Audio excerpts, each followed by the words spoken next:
patterns are there. This is Eyes on Intel.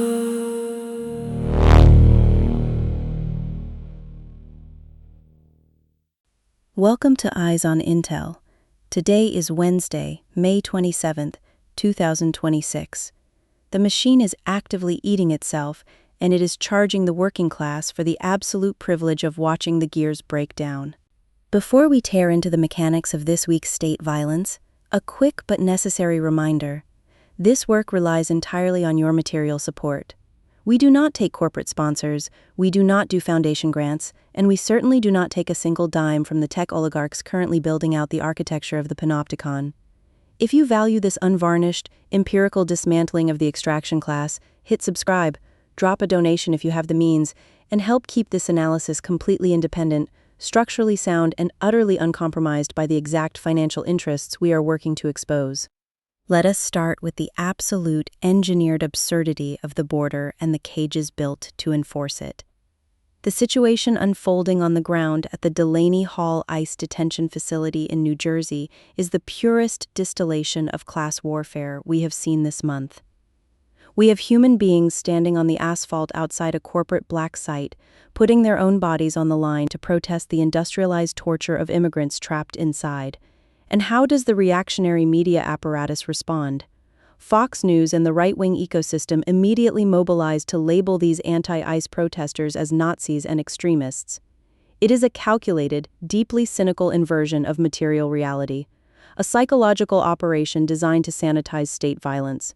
When the enforcement class operates with total impunity, they must rely on their media wing to demonize anyone who dares to bear witness. They call the protesters fascists to distract you from the absolute reality that Delaney Hall is a for-profit concentration camp, a facility engineered to warehouse surplus labor and extract federal tax dollars based on a daily bed rate quota. It is a terror-based labor extraction model, period. And if you want to understand why the state is so incredibly desperate to clear those protesters off the streets of Newark, you simply have to look at the ledger. This is not about public safety. This is about protecting a profit engine. Recent investigations have exposed a massive dark money apparatus flowing directly from the GEO Group, one of the largest private prison corporations on the planet, straight into a political group tied to a top federal lawmaker. This is how the architecture of the cage is maintained. The law is not a moral absolute, it is a commodity purchased by the owning class. You use dark money to buy the politician secures the federal contract, and the state uses the supremacy clause to shield your unregulated detention facility from local health codes and human rights observers. They are trading human biology for shareholder dividends. Every broken body, every instance of medical neglect, every hunger strike at Delaney Hall is directly subsidized by the legalized bribery of our legislative branch. They have decoupled themselves from any democratic process to function as a sovereign corporate army. But the physical cage is only one part of the enclosure. You have to look at how they are systematically dismantling the legal friction that slows down their extraction process. The administration has now weaponized ICE to actively target immigration lawyers, threatening them with federal prosecution under the manufactured guise of asylum fraud. This is a textbook authoritarian maneuver driven purely by logistical efficiency. If you cannot legally strip the rights of the accused fast enough to meet your deportation quotas, you simply criminalize the defense. They are aggressively going after the livelihoods and the physical freedom of the attorneys who stand between the state's deportation machine and the human beings it intends to process. By intimidating and removing legal advocates, they are intentionally collapsing the entire concept of due process, rendering the legal system a frictionless conveyor belt for the carceral state.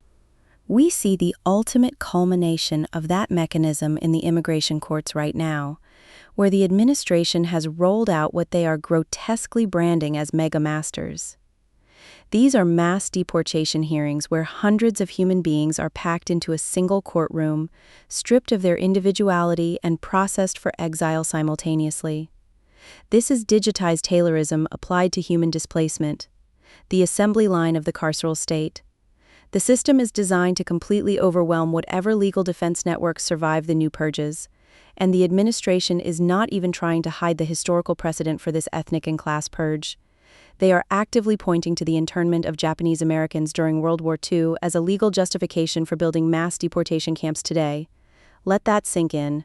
When the state openly cites one of its own historical atrocities as the legal blueprint for its current policy, it is telling you exactly what it plans to do next.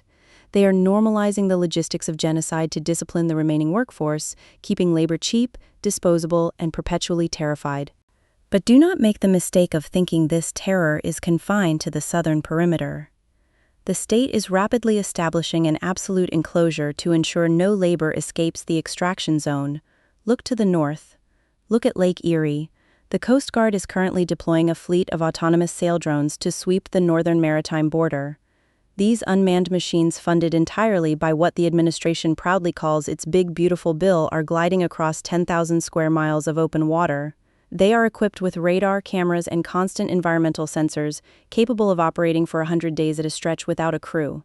They sell this to the public as a futuristic marvel, a science fiction solution to national security, but analytically, materially, this is the expansion of the panopticon. It is the automated surveillance grid creeping inward and outward, replacing human judgment with algorithmic enforcement.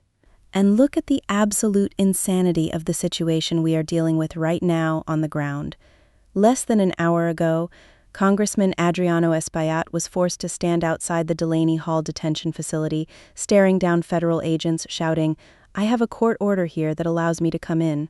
I will go in because the Constitution protects me."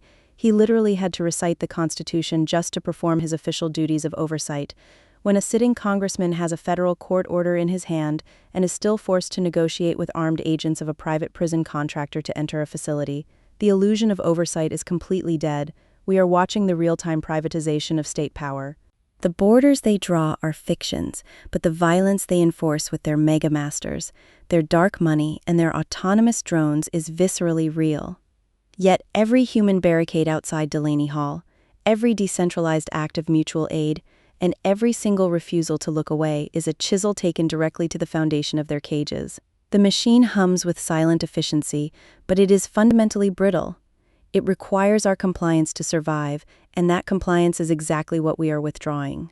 And as this episode draws to a close, one scene from today refuses to be buried under the official denials. Outside the gates of the Delaney Hall detention facility in Newark, the wife of a hunger strike participant steps forward to the cluster of microphones, her voice steady yet burning with the raw pain of a family under siege. She stands there in her Abolish ICE shirt, notebook clutched in hand, surrounded by supporters holding signs that scream "Stop family separation" and "End this nightmare." She speaks not as some distant activist, but as someone whose life is being shredded in real time by the for-profit camp system. Her husband is one of the 300 men inside who have now gone days without food or labor because medical neglect and unsanitary conditions have left them no other leverage. This is the material face of resistance when every other door has been barricaded. Families forced to stand in the open air and plead for basic humanity while their loved ones starve themselves in protest against the very walls that cage them. The administration responds with transfers of organizers, with flat denials that any strike even exists, with federal agents blocking a governor from entering. All textbook strike-breaking designed to protect the profit margins of Geo Group while the state pretends it is merely enforcing order. Yet here she is, refusing to be erased. Her testimony a living indictment of the class warfare that funnels human beings into private prisons under the banner of security and turns entire families into collateral damage. The dirt outside these camps is soaked with stories exactly like hers. Lives put on hold, children watching their parents fight for air and dignity, workers whose only crime was seeking survival now reduced to bargaining with their own bodies. This moment captured today is not peripheral. It is the concrete proof that the enforcement machinery is cracking under the weight of its own contradictions. The owning class needs a precarious labor force to suppress wages, yet it must also brutalize and cage that same force to maintain the illusion of scarcity and division. Every day the strike continues, every time a family member steps to the mic. The facade slips a little further. Take a moment to let this sink in. This is what defiance looks like when the state and its contractors have stripped away every other tool. Families on the outside mirroring the hunger on the inside, building the solidarity that borders and barbed wire were engineered to destroy. The camps were built by human hands. They will be dismantled by human hands. The resistance is not waiting for permission. It is already here, already speaking. And as always, please remember open hearts, open minds.